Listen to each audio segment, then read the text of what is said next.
Jackson. Speaker, it's hardly a surprise that Baroness Thatcher was careless over soup being poured over Lord Howe when she was apparently perfectly prepared to send him out to the wicket with a broken bat.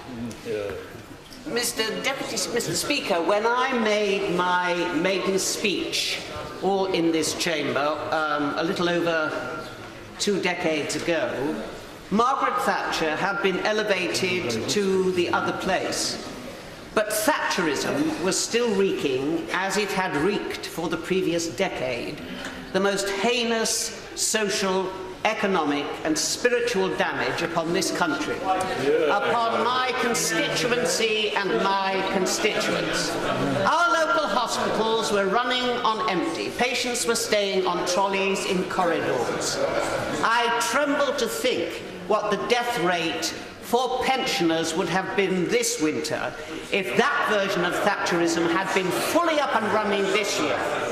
Our schools, parents, teachers, governors, even pupils seem to spend an inordinate amount of time fundraising in order to be able to provide basic materials such as paper and pencils. The plaster on our classroom walls were kept in place by pupils' artwork and miles of sellotape. Our school libraries were dominated by empty shelves, very few books, and those books that were there, again, were being held together by the ubiquitous sellotape and offcuts from teachers' wallpaper used to bind those volumes so that they could at least hang together. But by far, the most dramatic and heinous demonstration of Thatcherism was certainly not only in London, but across the whole country in metropolitan areas, where every single shop doorway, every single night, became the bedroom, the living room, the bathroom for the homeless. They grew in their thousands. And many of those homeless people had been thrown out onto the streets from the closure of the long-term mental hospitals. We were told it was called care in the community. What in effect it was no care at all in the community.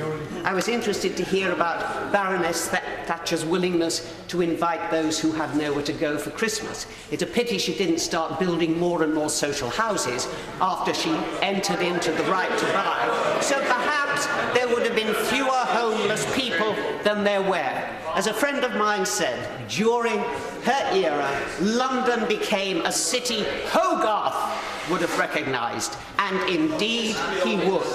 But the basis to Thatcherism, and this is where I come to the spiritual part of what I regard as a desperately wrong track that Thatcherism took this country into, is that we were told that everything I had been taught to regard as a vice, and I still regard them as vices, under Thatcherism was in fact a virtue.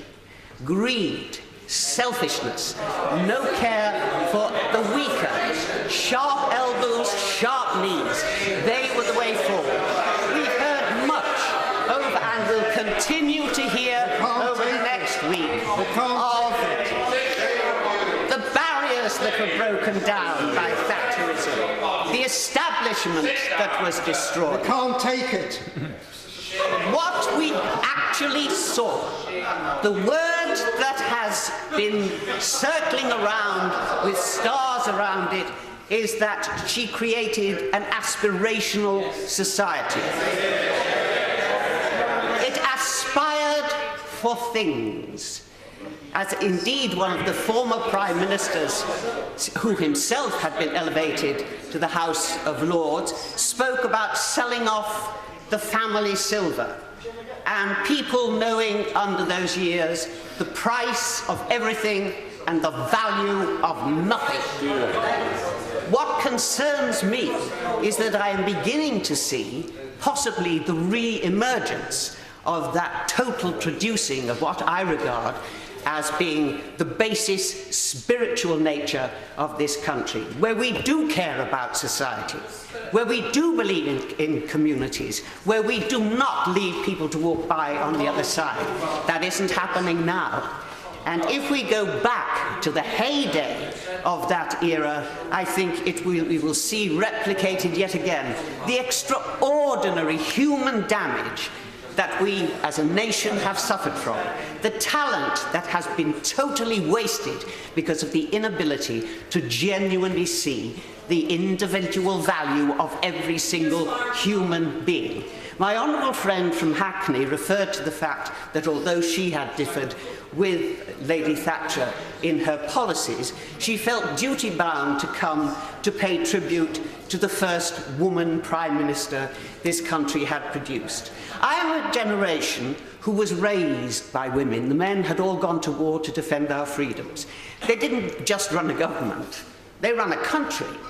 And the women that I knew, who raised me and millions of people like me, who ran our factories and our businesses, put out the fires when the bombs dropped, they would not have recognized their definition of womanliness as being incorporated an iconic model of Margaret Thatcher, to pay tribute to the first Prime Minister deputed by female gender. Okay, but a woman not on my terms. Point of order, Sir Tony Baldry. Mr. Speaker, the conventions of the House in respect of those occasions, rare occasions, on which the House chooses to make tributes to a person who has been deceased, are well established. This is not and has never been a general debate on the memory of the person who has been deceased, but an opportunity for tributes, not an opportunity for honourable members to denigrate the memory of the person who has been deceased. Resume his seat. I'm grateful to the honourable gentleman for his, and I use the term advisedly, attempted point of order. Let me be explicit for the benefit both of the honourable gentleman and of the House. All honourable and right honourable members take responsibility for what they say in this place. The responsibility of the chair is to ensure that nothing unparliamentary occurs.